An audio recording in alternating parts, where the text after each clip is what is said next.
ಮತ್ತಾಯನು ಬರೆದ ಸುವಾರ್ತೆ 12ನೇ ಅಧ್ಯಾಯ 38ರಿಂದ ನಾವು ಧ್ಯಾನ ಮಾಡೋಣ. ಯಾರಾದ್ರೂ ಆತ್ಮ ಪ್ರೇರಣೆ ಉಳ್ಳವರು ನನಗೆ ಓದಿ ಸಹಾಯ ಮಾಡಿ.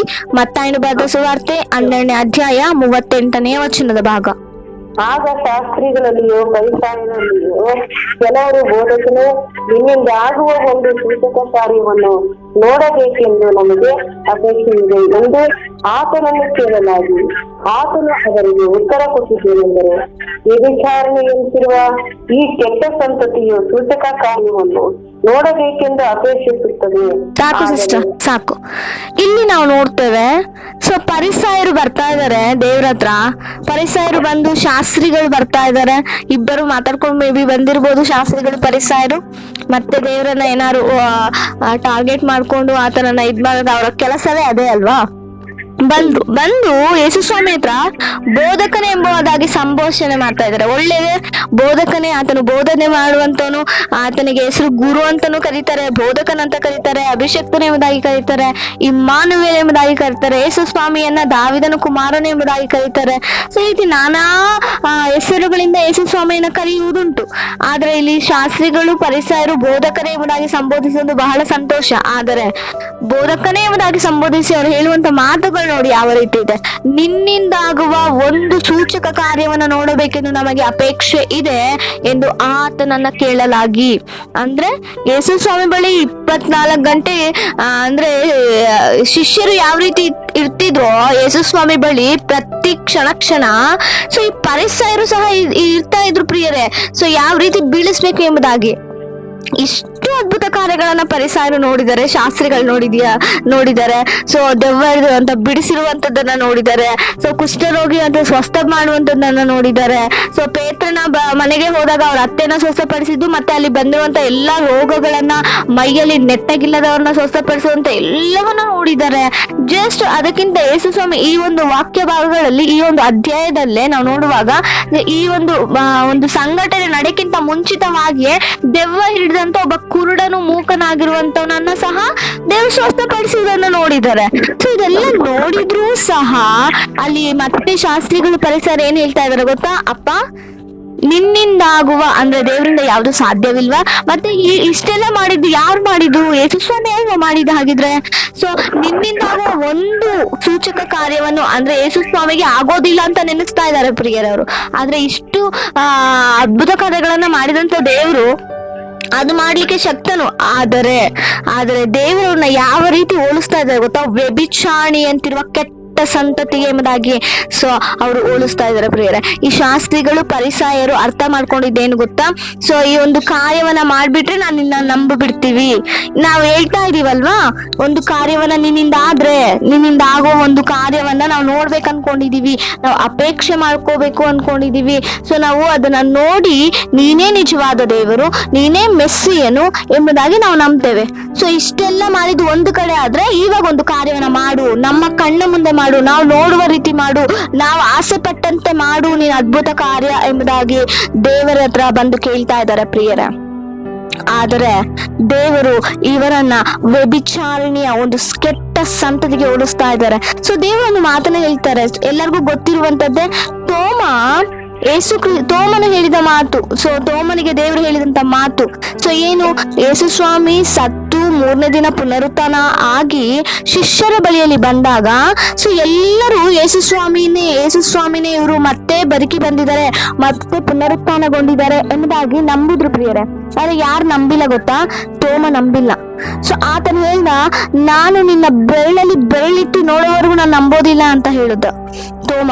ಸೊ ಯೇಸು ಸ್ವಾಮಿ ಹೇಳ್ತಾ ಇದ್ರೆ, ಯೇಸು ಸ್ವಾಮಿ ನೋಡು, ನಾನೇ ಬಂದಿರುವಂತದ್ದು, ಪುನರುತ್ಥಾನನಾಗಿ ಬಂದಿದ್ದೇನೆ, ಮೃತ್ಯುಂಜಯನಾಗಿ ಎದ್ದು ಬಂದಿದ್ದೇನೆ 3ನೇ ದಿವಸ ಎಂಬುದಾಗಿ ಹೇಳಿದ್ರು ಸಹ ನಂಬದಂತ ತೋಮನಿಗೆ ದೇವರೊಂದು ಮಾತನ್ನು ಹೇಳ್ತಾರೆ, ನೋಡಿ ನಂಬಿದವನಿಗಿಂತ ನೋಡದಲ್ಲೇ ನಂಬುವವನು ಏನಾಗಿದ್ದಾನೆ ಗೊತ್ತಾ? ಧನ್ಯನು, ಶ್ರೇಷ್ಠನಾಗಿದ್ದಾನೆ ಪ್ರಿಯರೇ. ಸೊ ಆದ್ರೆ ಫರಿಸಾಯರು ಇಷ್ಟೆಲ್ಲ ಕಾರ್ಯಗಳನ್ನು ನೋಡಿದ್ರು, ನಾವು ಇಷ್ಟು ಅಧ್ಯಾಯಗಳಲ್ಲಿ ದೇವರು ಎಷ್ಟು ಅದ್ಭುತಗಳನ್ನ ಮಾಡಿರುವಂತದನ್ನ ನೋಡಿದ್ವಿ ಪ್ರಿಯರೇ. ಇಷ್ಟೆಲ್ಲ ಅದ್ಭುತಗಳನ್ನ ಮಾಡಿದಂತ ಫರಿಸಾಯರು, ಶಾಸ್ತ್ರಿಗಳು ಈಗ ವಿಶೇಷವಾಗಿ ಕೇಳ್ತಾ ಇದ್ದಾರೆ, ನಿನ್ನಿಂದ ಆಗುವುದಾದ್ರೆ ನೀನು ಒಬ್ಬ ಅಭಿಷಕ್ತನೇ ಆಗಿದ್ರೆ ನೀನ್ ಅದ್ಭುತಗಳನ್ನೇ ಮಾಡ್ತಿದ್ಯಾ ಅಂತ ಅನ್ನೋದೇ ಆದ್ರೆ ಸೊ ನಾವು ಆಸೆ ಪಟ್ಟದ್ದು ಒಂದು ಅದ್ಭುತವನ್ನ ಮಾಡು. ಸೊ ದೇವರು ಯಾವ ಆಸೆಕ್ಕಾಗಿಯೋ ಸೊ ತಮಗೆ ಇರುವಂತ ಒಂದು ಅಪೇಕ್ಷೆಗಾಗಿಯೋ ಸೊ ನಾವು ನೋಡ್ಬೇಕು ಅನ್ನೋ ಕ್ರಿಯೆಗಳಿಗಾಗಿ ಅದ್ಭುತಗಳನ್ನ ಮಾಡೋದಿಲ್ಲ ಪ್ರಿಯರೇ. ತಮ್ಮ ಜೀವಿತಗಳಲ್ಲಿ ಏನೋ ಅಪ್ಪ ನಾನು ಆಸೆ ಪಡ್ತಾ ಇದ್ದೀನಿ, ನಾನು ಅದ್ಭುತ ಮಾಡ್ಲೇಬೇಕು ನನ್ನ ಜೀವಿತದಲ್ಲಿ ಅಂತ ಅಂದ್ರೆ ಅದ್ಭುತಗಳು ನಡೆಯೋದಿಲ್ಲ ನಮ್ಮ ಜೀವಿತದಲ್ಲಿ. ನಾವು ದೇವರನ್ನ ನಂಬಿ ನಿರೀಕ್ಷೆ ಮಾಡ್ಕೊಂಡು ಆ ಸಂದರ್ಭಕ್ಕನುಸಾರವಾಗಿ ದೇವರ ಮೊರೆಗೆ ಹೋದಾಗ ಮಾತ್ರವೇ ನಮ್ಮ ಜೀವಿತದಲ್ಲಿ ಅದ್ಭುತಗಳನ್ನ ಮಾಡುವಂತದ್ದನ್ನ ದೇವ್ರು ನಾವು ನೋಡುವವರಾಗಿದ್ದೇವೆ. ಸೊ ಈ ಶಾಸ್ತ್ರಿಗಳ ಪರಿಸರ ಆಸೆ ಪಡ್ತಾ ಇದ್ರಂತೆ ಅದ್ಭುತವನ್ನ ನೋಡ್ಲಿಕ್ಕೆ. ಯಾರೋ ಒಬ್ಬ ಆಸೆಗೋಸ್ಕರವೋ, ಯಾರೋ ಒಂದು ಅತಿಶಯಕ್ಕೋಸ್ಕರವೋ, ಯಾರೋ ಒಂದು ತಮ್ಮಂತ ಹೆಚ್ಚಿಸೋದಕ್ಕೋಸ್ಕರವೋ ದೇವ್ರ ಅದ್ಭುತ ಕಾರ್ಯಗಳನ್ನ ಮಾಡೋದಿಲ್ಲ. ಇದು ಸ್ಪಷ್ಟವಾಗಿರುವಂತದ್ದು. ಸೊ ಅದಕ್ಕೋಸ್ಕರವೇ ದೇವ್ರು ಅವರ ಸಂತತಿಯನ್ನ, ಅವರ ಒಂದು ಪರಿಸರ, ಅವರ ಶಾಸ್ತ್ರಿಗಳ ಒಂದು ಸಂತತಿಯನ್ನೇ ಒಂದು ಕೆಟ್ಟ ಸಂತತಿಯನ್ನಾಗಿ ಒಂದು ಹೆಸರು ಹಿಡಿದು ಕರೀತಾ ಇದ್ದಾರೆ. ವ್ಯಭಿಚಾರಿಣಿಗಳು ಏನ್ ಮಾಡ್ತಾರೆ, ನಾನು ಹೆಚ್ಚಾಗಿ ಅವರ ಬಗ್ಗೆ ವಿವರಣೆ ಕೊಡ್ಲಿಕ್ಕೆ ಇಷ್ಟಪಡೋದಿಲ್ಲ, ಯಾಕಂದ್ರೆ ಎಲ್ಲರಿಗೂ ಗೊತ್ತಿರುವಂತದ್ದು. ವ್ಯಭಿಚಾರಿಣಿಗಳಿಗೆ ಒಂದು ನಿರ್ಧಾರವಾದಂತ ಒಂದು ಗಂಡ ಅನ್ನೋದು ಇರೋದಿಲ್ಲ, ಅವ್ರು ಬದಲಾವಣೆ ಮಾಡ್ತಾ ಇರ್ತಾರೆ ಗಂಡಸ್ರನ್ನ, ಹೌದಾ? ಸೊ ಅದೇ ರೀತಿಯಲ್ಲಿ ಫರಿಸಾಯರು ಶಾಸ್ತ್ರಿಗಳು ಒಂದೇ ಒಂದು ನಿರ್ಧಾರದಲ್ಲಿ ನಿಂತುಕೊಳ್ಳೋರಲ್ಲ ಪ್ರಿಯರೇ. ಅವರು ಈಗ ಯೇಸು ಸ್ವಾಮಿ ಅಂತ ನಿಂತ್ಕೊಳ್ಳೋರಲ್ಲ ಅವರು. ಸೊ ಬದಲಾವಣೆ ಆಗ್ತಾ ಇರ್ತಾರೆ. ಒಂದು ವೇಷಧಾರಿ ಜೀವಿತವನ್ನ ಜೀವಿಸುವಂತ ಒಂದು ಸಂತತಿ ಎಂಬುದಾಗಿ ನಾವು ಹೇಳಿದ್ರು ಕೂಡ ತಪ್ಪಾಗಲ್ಲ. ಯಾಕಂದ್ರೆ ಅವರು ಮನಸ್ಸಿನಲ್ಲಿ ಒಂದು, ಹೊರಗೆ ಒಂದಾಗಿ ಅವ್ರು ಬಾಹ್ಯವಾಗಿ ಒಂದನ್ನ ತೋರಿಸ್ತಾ ಇರ್ತಾರೆ, ಅದ್ರ ಒಳಗೆ ಸೊ ಕೆಟ್ಟದಾಗಿ ಆಲೋಚನೆಗಳನ್ನ ಮಾಡುವಂತವ್ರಾಗಿದ್ದಾರೆ. ಅವರ ಹೃದಯವನ್ನ ಗ್ರಹಿಸಿದಂತ ಕ್ರಿಸ್ತನು ಸೊ ಅವರ ಬಗ್ಗೆ ಎಲ್ಲವನ್ನ ಸಂಪೂರ್ಣವಾಗಿ ತಿಳಿದಿರುವಂತ ಕ್ರಿಸ್ತನು ಅವರಿಗೆ ಹೇಳುವಂತದ್ದು, ನೀವು ಅಂದ್ರೆ ಅವರಿಗೆ ಸರ್ಪ ಜಾತಿಯವರು ಎಂಬುದಾಗಿ ಹೆಸರಿಟ್ರು. ಮತ್ತೆ ಸುಣ್ಣ ಹೊಡೆದ ಸಮಾಧಿಗಳ ಹಾಗೆ ಇರ್ತೀರಿ ಎಂಬುದಾಗಿ ಹೆಸರಿಟ್ರು ದೇವರು. ಅದಾದ ಮೇಲೆ ಈಗ ಒಂದು ಹೆಸರು ಬರ್ತಾ ಇದೆ ಅವರಿಗೆ, ವ್ಯಭಿಚಾರಿಣಿಯಂತಿರುವ. ಸೊ ಈ ಕೆಟ್ಟ ಸಂತತಿಯು ಸೂಚಕ ಕಾರ್ಯವನ್ನು ನೋಡಬೇಕೆಂದು ಅಪೇಕ್ಷಿಸುತ್ತದೆ ಎಂಬುದಾಗಿ. ನೀವು ಅಪೇಕ್ಷಿಸಿದ ಮಾತ್ರಕ್ಕೆ, ನೀವು ನೋಡ್ಬೇಕು ಎಂಬ ಆಸೆ ಪಟ್ಟ ಮಾತ್ರಕ್ಕೆ ನಾನು ಅದ್ಭುತಗಳನ್ನ ಮಾಡೋದಿಲ್ಲ. ಅನೇಕರು ತಮ್ಮ ಜೀವಿತಗಳಲ್ಲಿ ಇದೇ ರೀತಿಯಾಗಿದ್ದಾರೆ ಪ್ರಿಯರೇ. ಅಯ್ಯೋ ಅಪ್ಪ, ನನ್ನ ಜೀವಿತದಲ್ಲಿ ಇದ್ ಮಾಡಿದ್ರೆ ನಾನು ನಂಬ್ತೀನಿ, ಇಲ್ಲಂದ್ರೆ ನಂಬೋದಿಲ್ಲ. ಬೇಡ, ನಂಬುವಂತದ್ ಬೇಡ. ದೇವ್ರು ನಾ ಅದ್ಭುತಗಳನ್ನ ನೋಡಿ ಬನ್ನಿ ಅಂತ ಎಲ್ಲೂ ಹೇಳಿಲ್ಲ ಪ್ರಿಯರೇ. ದೇವ್ರು ಎಲ್ಲಾರು ಹೇಳಿದಾರ ನಾನ್ ಮಾಡಿದಂತ ಅದ್ಭುತಗಳನ್ನ ನೀವು ನೋಡಿ ನಾನು ನಂಬಿ ಅಂತ ಎಲ್ಲಾರು ಹೇಳಿದಾರ ಬೈಬಲ್ ಅಲ್ಲಿ? ಎಲ್ಲೂ ಹೇಳಿಲ್ಲ. ಅನೇಕರು ಅಯ್ಯೋ ದೇವ್ರ ಅದ್ಭುತಗಳನ್ನ ಮಾಡಿದ್ರೆ ಮಾತ್ರ ನಾನು ದೇವ್ರನ್ನ ನಂಬ್ಕೊಳ್ತೇನೆ, ದೇವ್ರ ಸ್ವಸ್ಥತೆ ಮಾಡಿದ್ರೆ ಮಾತ್ರ ನಾನು ದೇವ್ರನ್ನ ನಂಬ್ಕೊಳ್ತೇನೆ, ದೇವ್ರದ್ದು ಮಾಡಿದ್ರೆ ಮಾತ್ರ ನಾನು ದೇವ್ರನ್ನ ನಂಬ್ಕೊಳ್ತೇವೆ. ಸೊ ಅಂತವ್ರು ಶಾಶ್ವತವಾಗಿ ಕ್ರಿಸ್ತನ ಸನ್ನಿಧಾನದಲ್ಲಿ ನಿಲ್ಲಲಿಕ್ಕೆ ಸಾಧ್ಯವಿಲ್ಲ. ಸಾತಾನನು ಯಾವ ಮೂಲಕವಾದರೂ ಅವ್ರನ್ನ ಹಿಂಜರಿಸ್ತಾರೆ ಪ್ರಿಯರೇ. ಏನಕ್ಕಂದ್ರೆ ಅವ್ರು ನಂಬ್ಕೊಂಡ್ ಬಂದಿರೋದು ಯಾರು ಗೊತ್ತಾ? ಅದ್ಭುತವನ್ನ, ಯೇಸು ಕ್ರಿಸ್ತನನ್ನಲ್ಲ. ಯೇಸು ಕ್ರಿಸ್ತನ್ ಮಾಡುವಂತ ಅದ್ಭುತವನ್ನ ನಂಬ್ಕೊಂಡ್ ಬಂದಿರ್ತಾರೆ ಅನೇಕರು. ಮತ್ತೆ ತಮ್ಮ ಜೀವಿತಗಳಲ್ಲಿ ಕಷ್ಟಗಳು, ನಷ್ಟಗಳು ಏನಾದ್ರು ಬಂದಾಗ ಸೊ ಅದ್ಭುತಕ್ಕೋಸ್ಕರ ಎದುರು ನೋಡುವಂತವ್ರು ಅನೇಕರು ಇರ್ತಾರೆ. ಆ ಒಂದು ಸಂದರ್ಭದಲ್ಲಿ ಅವ್ರ ಜೀವಿತದಲ್ಲಿ ಆ ಒಂದು ಕಾರ್ಯ ನಡೀಲಿಲ್ವಾ, ಅದನ್ನ ಬಿಟ್ಬಿಡ್ತಾರೆ. ಸೊ ಮತ್ತೆ ಅವರ ಗತ ಜೀವಿತಕ್ಕೆ ಹೋಗ್ಬಿಡ್ತಾರೆ ಪ್ರಿಯರೇ. ಅದ್ಭುತಗಳಿಗಾಗಿಯೋ ಅತಿಶಯಗಳಿಗಾಗಿಯೋ ದೇವ್ರು ಏನೋ ಮಾಡಿಬಿಡ್ತಾರೆ ಅನ್ನೋದಕ್ಕಾಗಿಯೋ ನಾವು ದೇವರನ್ನ ನಂಬಿಕೊಳ್ಬಾರ್ದು ಪ್ರಿಯರೇ. ದೇವರನ್ನ ಸ್ವಂತ ರಕ್ಷಕನನ್ನಾಗಿ, ನಮ್ಮ ಪಾಪಗಳನ್ನು ಹೊತ್ತಂತ ದೇವರು, ನಮಗೋಸ್ಕರ ಸತ್ತು ಪುನರುತ್ಥಾನನಾದಂತ ದೇವರು, ನಮಗೋಸ್ಕರ ಯುದ್ಧ ಮಾಡಿ ಜಯವನ್ನ ಹೊಂದಿಕೊಂಡಂತ ದೇವರನ್ನ ನಾವು ಆರಾಧನೆ ಮಾಡ್ಬೇಕು, ಅವರನ್ನ ನಾವು ಅಂಗೀಕಾರ ಮಾಡ್ಬೇಕು. ಆ ಕ್ರಿಸ್ತನನ್ನ ನಾವು ಅಂಗೀಕಾರ ಮಾಡಿದ್ರೆ ಆಟೋಮೆಟಿಕ್ ಆಗಿ ನಮ್ಮ ಜೀವಿತದಲ್ಲಿ ಅದ್ಭುತಗಳು ನಡೆಯುತ್ತೆ. ಅದು ಬಿಟ್ಟು ಕ್ರಿಸ್ತನನ್ನ ಪಕ್ಕಕ್ಕಿಟ್ಟು ಕ್ರಿಸ್ತನು ಮಾಡುವಂತ ಅದ್ಭುತಗಳಿಗಾಗಿಯೋ ಅತಿಶಯಗಳಿಗಾಗಿಯೋ ಮೇಲುಗಳಿಗಾಗಿಯೋ ಉಪಕಾರಗಳಿಗಾಗಿಯೋ ನಾವು ಕ್ರಿಸ್ತನನ್ನ ನಂಬಿಕೊಂಡು ನಾವು ಶಾಶ್ವತವಾಗಿ ಕಡೆಯವರೆಗೆ ಸಾಕ್ಷಿಗಳಾಗಿ ನಿಲ್ಲಲಿಕ್ಕೆ ಸಾಧ್ಯವೇ ಇಲ್ಲ ಪ್ರಿಯರೇ. ಅದಕ್ಕೋಸ್ಕರವೇ ದೇವರು ಹೇಳ್ತಾರೆ, ಮೊದಲಿನವರು ಕಡೆಯವರಾಗ್ತಾರೆ, ಕಡೆಯವರು ಮೊದಲಿನವರಾಗ್ತಾರೆ ಎಂಬುದಾಗಿ. ನಿಜ, ಹೌದು. ಅನೇಕರು ಅದ್ಭುತಗಳು ಎಂಬುದಾಗಿ ಮೊದಲು ನಂಬ್ಕೊಂಡು ಅಯ್ಯೋ ಇದು ಮಾಡಿದ್ರೆ ನಾನು ಕ್ರಿಸ್ತನ ನಂಬ್ಕೊಳ್ತೇನೆ, ಇದು ಮಾಡಿದ್ರೆ ನಾನು ಕ್ರಿಸ್ತನ ನಂಬ್ಕೊಳ್ತೇನೆ, ಅಪ್ಪ ಒಂದ್ ಬಂಗ್ಲೆ ಕೊಟ್ರೆ ನಾನು ಕ್ರಿಸ್ತನ ನಂಬ್ಕೊಳ್ತೇನೆ, ಅಪ್ಪ ನನಗೆ ಸಾಲ ಬಾಧೆ ತೀರಿದ್ರೆ ನಾನು ನಿನ್ನ ನಂಬ್ಕೊಳ್ತೇನೆ. ಸೊ ಸಾಲ ಬಾಧೆ ತೀರಿಸ್ಲಿಕ್ಕೆ ದೇವ್ರು ಇರುವಂತದ್ದು. ಮೊದಲು ನಾವು ಆಲೋಚನೆ ಮಾಡ್ಬೇಕಾಗಿರುವಂತದ್ದು, ನಮ್ಮ ಪಾಪಗಳನ್ನ ಹೊತ್ತಿಕೊಂಡು ನಾವು ಗಾಢಾಂಧಕಾರದಲ್ಲಿ ಇರುವಾಗ, ಸೊ ಸತ್ತಂತ ಪರಿಸ್ಥಿತಿಯಲ್ಲಿ ಇರುವಾಗ ಮತ್ತೆ ನಮ್ಮಲ್ಲಿ ಜೀವವನ್ನ ತುಂಬಿ ನಮ್ಮ ಪಾಪಗಳನ್ನೆಲ್ಲ ಆತನು ಹೊತ್ತುಕೊಂಡು ಸೊ ನಮಗೋಸ್ಕರ ಸತ್ತಿ ಬದುಕಿ ಮತ್ತೆ ಪುನರುತ್ಥಾನನಾಗಿ ನಿತ್ಯ ಜೀವನ ಕೊಟ್ಟಿದ್ದಾರಲ್ಲ, ಅದಕ್ಕೋಸ್ಕರವೇ ನಾವು ನಂಬ್ಕೋಬೇಕು. ಅಪ್ಪ, ನೀನ್ ನನಗೋಸ್ಕರ ನೀನು ಬಲಿಯಾದೆ ಸ್ವಾಮಿ. ನಾನ್ ನಿನ್ನ ಪ್ಲೇಸ್ ಅಲ್ಲಿ ಇರ್ಬೇಕಪ್ಪ. ನಾನು ಚಡಿ ಏಟನ್ನ ತಿನ್ಬೇಕಿತ್ತು, ನಾನು ಮುಳ್ಳು ಕಿರೀಟವನ್ನ ಧರಿಸ್ಬೇಕಿತ್ತು, ನನಗೆ ಮಳೆಗಳು ಹೊಡಿಬೇಕಿತ್ತು, ನಾನು ಶಿಲುಬೆಯಲ್ಲಿ ನೇತಾಡ್ಬೇಕಿತ್ತು. ಆದರೆ ನೀನು ನನಗೋಸ್ಕರ ಆ ಕಲ್ವಾರಿ ಶಿಲುಬೆಯಲ್ಲಿ ಎಲ್ಲವನ್ನ ಅವಮಾನವನ್ನ ಭರಿಸಿ ಮುಖದ ಮೇಲೆ ಉಗುಳಿದ್ರು ಪ್ರಿಯರೇ. ದೇವರಿಗೆ ಪರಿಹಾಸ್ಯ ಮಾಡಿದ್ರು ಯೇಸು ಕ್ರಿಸ್ತನನ್ನ. ಆದರೂ ಸಹ ಯೇಸು ಕ್ರಿಸ್ತನ ಮರು ಮಾತನಾಡ್ಲಂತೆ ನಮಗೋಸ್ಕರ. ಯಾಕೆ? ನನ್ನ ಮಕ್ಕಳು ಚೆನ್ನಾಗಿರ್ಬೇಕು ಈ ಲೋಕದಲ್ಲಿ. ಈ ಲೋಕ ಆಲ್ರೆಡಿ ಪಾಪದ ಲೋಕವಾಗಿ ಮಾರ್ಪಟ್ಟಿದೆ. ನಾನು ಈ ಲೋಕವನ್ನ ಜಯಿಸ್ಬೇಕು. ಯಾಕೆ ಗೊತ್ತಾ? ನನ್ನ ಮಕ್ಕಳಿಗೋಸ್ಕರ ನಾನು ಈ ಲೋಕವನ್ನ ಜಯಿಸ್ಬೇಕು. ನನ್ನ ಮಕ್ಕಳು ಈ ಲೋಕದಲ್ಲಿ ಜೀವಿಸ್ಬೇಕು ಅಂದ್ರೆ ಈ ಸಾತನ ಬಿಡೋದಿಲ್ಲ. ಅದಕ್ಕೋಸ್ಕರ ತನ್ನ ಆ ಸಾತನ ತಲೆನ ಜಜ್ಜಿ ಹಾಕ್ಬೇಕೆಂಬುದಾಗಿ ಆತನು ಇಷ್ಟೆಲ್ಲ ನೋವನ್ನ ಅನುಭವಿಸಿದ ಪ್ರಿಯರೇ. ಅನೇಕರು ಇದನ್ನ ಅರ್ಥ ಮಾಡಿಕೊಳ್ಳದಂತೆ ತಮ್ಮ ಜೀವಿತಗಳಲ್ಲಿ ತಾವು ಮಾಡಿದ ಪಾಪಗಳಿಗೆ ದೇವ್ರು ಬಲಿಯಾದ್ರಲ್ಲ ಅನ್ನೋದಕ್ಕೋಸ್ಕರ ದೇವ್ರನ್ನ ನಂಬಿಕೊಳ್ಳದಂತೆ ಇವಾಗ ಈ ಪರಿಸಾರು ಶಾಸ್ತ್ರಿಗಳು ಹೇಳ್ತಾ ಇದಾರಲ್ಲ, ಅಪ್ಪ ಬೋಧಕನೇ ನಿನ್ನಿಂದ ಆದ್ರೆ ಒಂದು ಸೂಚಕ ಕಾರ್ಯವನ್ನು ಮಾಡ್ಬಿಡು, ನಾನು ನಿನ್ನ ನಂಬ್ತೇನೆ ಎಂಬುದಾಗಿ. ಅವರ ಇನ್ನರ್ ಫೀಲಿಂಗ್ ಏನ್ ಗೊತ್ತಾ? ಅವರ ಒಳಗಿನ ಭಾವ ಏನ್ ಗೊತ್ತಾ? ದೇವ್ರು ಇವಾಗ ಕಾರ್ಯಗಳನ್ನ ಮಾಡಿದ್ರೆ ನಾನು ಮೆಸ್ಸಿಯನೇ ಎಂಬುದಾಗಿ ನಂಬ್ತೇನೆ ಎಂಬುದಾಗಿ. ಅದ್ಭುತಗಳನ್ನ ನೋಡಿ ನೀವು ನಂಬೇಕು ಅಂತ ದೇವರು ಆಸೆ ಪಡೋದಿಲ್ಲ. ಶಾಸ್ತ್ರಿಗಳಿಗೂ ಅದೇ ಹೇಳುವಂತದ್ದು.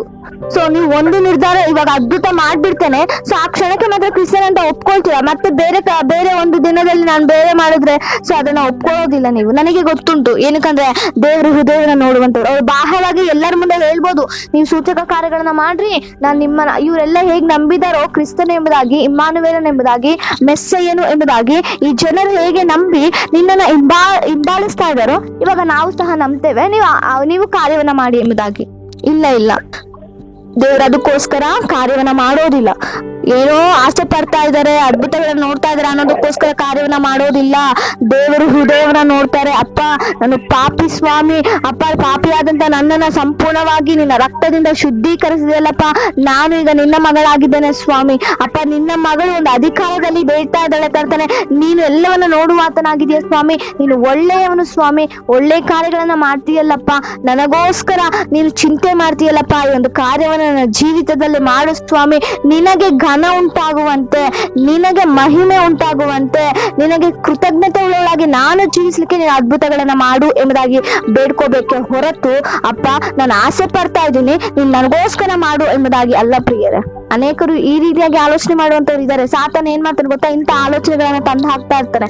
ಆವಾಗ ಅವ್ರೆಷ್ಟು ಬೇಡ್ಕೊಳ್ತಿರೋ, ಅಪ್ಪ ನನಗೋಸ್ಕರ ಅದ್ಭುತ ಮಾಡು, ನನಗೋಸ್ಕರ ಅದ್ಭುತ ಮಾಡು ಅಪ್ಪ, ಅವ್ರಿಗೋಸ್ಕರ ಅದ್ಭುತ ಮಾಡಪ್ಪ, ಅವರು ಅದ್ಭುತವನ್ನ ನೋಡಿ ನಿನ್ನ ಸನ್ನಿಧಾನಕ್ಕೆ ಬರ್ಬೇಕಪ್ಪ, ನಿನ್ನ ಸೂಚಕ ಕಾರ್ಯಗಳನ್ನ ನೋಡಿ ನಿನ್ನ ಸನ್ನಿಧಾನಕ್ಕೆ ಬರ್ಬೇಕಪ್ಪ ಅನ್ನೋದೆಲ್ಲ ನಮ್ಮ ಪ್ರಾರ್ಥನೆ.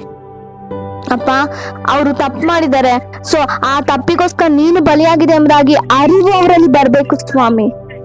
ಅವರು ಪಾಪ ಮಾಡಿದ್ರು ಒಂದು ಕಾಲದಲ್ಲಿ, ಆ ಪಾಪಗಳಿಗೆಲ್ಲ ನೀನು ಮುಕ್ತಿಯನ್ನ ಕೊಟ್ಟೆ ಆ ಕಲ್ವಾರಿ ಶಿಲುಬೆಯಲ್ಲಿ ಎಂಬುದಾಗಿ ಒಂದು ಅರಿವು, ನಿನ್ನ ಮೇಲೆ ಪ್ರೀತಿ ಉಂಟಾಗ್ಬೇಕು ಸ್ವಾಮಿ. ಆವಾಗ ಅವರ ಮನಸ್ಸುಗಳು ಬದಲಾಗ್ತವೆ, ನಿನ್ನ ಸನ್ನಿಧಾನಕ್ಕೆ ಬರಬೇಕು ಎಂಬುದಾಗಿ ನಾವು ಪ್ರಾರ್ಥನೆ ಮಾಡ್ಬೇಕು ಪ್ರಿಯರೇ. ಅನೇಕರು ರಕ್ಷಣೆ ಹೊಂದಿದ ಅವರಿಗೋಸ್ಕರ ನಾವು ಏನಂತ ಪ್ರಾರ್ಥನೆ ಮಾಡ್ತೀವಿ? ಅಪ್ಪ, ಅವರ ಜೀವಿತದ ಅದ್ಭುತಗಳನ್ನ ಮಾಡು, ಅತಿಶಯಗಳನ್ನ ಮಾಡು. ಅತಿಶಯಗಳಿಗೋಸ್ಕರವೋ ಅದ್ಭುತಗಳಿಗೋಸ್ಕರ ಅವರು ಮರೆ ಹೋಗಿ ಬಂದು ಬಿಟ್ರೆ ಅವ್ರು ಶಾಶ್ವತವಾಗಿ ದೇವರ ಸನ್ನಿಧಾನ ಇರ್ಲಿಕ್ಕೆ ಸಾಧ್ಯವೇ ಇಲ್ಲ. ಮತ್ತೆ ಸಾತನು ಕದ್ದುಕೊಳ್ತಾನೆ ಅವರ ಹೃದಯಗಳನ್ನ. ಅದ್ಭುತ ಅತಿಶಯ ಎಲ್ಲ ಶಾಶ್ವತ ಅಲ್ಲ. ಆ ಕ್ಷಣಕ್ಕೆ ದೇವರು ನಮ್ಮ ಜೀವಿತದಲ್ಲಿ ಕಾರ್ಯವನ್ನ ಮಾಡುವಂತವ್ರು. ಆ ಒಂದು ಅದ್ಭುತಗಳನ್ನ ನಾವು ದೇವರನ್ನ ಏನ್ ಮಾಡ್ತೇವೆ? ಕೊಂಡಾಡ್ತೇವೆ, ಸ್ತುತಿ ಮಾಡ್ತೇವೆ ಪ್ರಿಯರೇ. ದೇವರಿಗೆ ಮಹಿಮೆ ಉಂಟಾಗುವಂತೆ ನಾವು ಕಾರ್ಯಗಳನ್ನ ಮಾಡ್ತೇವೆ. ಅದು ದೇವರಿಗೆ ಮಾತ್ರವೇ ಮಹಿಮೆ, ಮನುಷ್ಯರಿಗಲ್ಲ. ಮನುಷ್ಯರು ಏನೋ ಇಷ್ಟಪಡ್ತಿದ್ದಾರೆ ಅನ್ನೋದಕ್ಕೋಸ್ಕರ ದೇವರ ಅದ್ಭುತಗಳನ್ನ ಮಾಡೋದಿಲ್ಲ. ಇದು ಪಕ್ಕ ಖಂಡಿತ. ಅದಕ್ಕೋಸ್ಕರ ಶಾಸ್ತ್ರಿಗಳಿಗೆ ದೇವರು ಹೇಳುವಂತದ್ದು, ಒಂದು ಕೆಟ್ಟ ಸಂತತಿಯೇ ನೀನು ಎಂಬುದಾಗಿ. ನೀನು ಅಪೇಕ್ಷೆ ಮಾಡ್ತಾ ಇದ್ಯಾ, ಆದ್ರೆ ನಾ ಇಷ್ಟು ದಿನಗಳವರೆಗೂ ಅದ್ಭುತಗಳನ್ನ ಮಾಡ್ದೆ ಅಲ್ವಾ? ಕುರುಡನನ್ನ ಸ್ವಸ್ಥ ಮಾಡ್ದೆ ಅಲ್ವಾ? ಮತ್ತೆ ಪೇತ್ರನ ಅತ್ತೆಯನ್ನ ಸ್ವಸ್ಥಪಡಿಸ್ದೆ ಅಲ್ವಾ? ಎಷ್ಟು ದೆವ್ವಗಳು ಹಿಡಿದಿರುವಂತವನ್ನ ನಾನು ಬಿಡಿಸ್ದೆ ಅಲ್ವಾ? ನೀವ್ ಯಾಕೆ ನಂಬಲಿಲ್ಲ ಆಗ ಎಂಬುದಾಗಿ ದೇವರು ಆಲೋಚನೆ ಮಾಡುವಂತವರಾಗಿದ್ದಾರೆ. ಅದಾದ ನಂತರ ಏನಾಯ್ತು ಎಂಬುದಾಗಿ ನಾವು ಓದ್ಕೊಳ್ಳೋಣ. 40ನೇ ವಚನದಿಂದ ಓದಿ.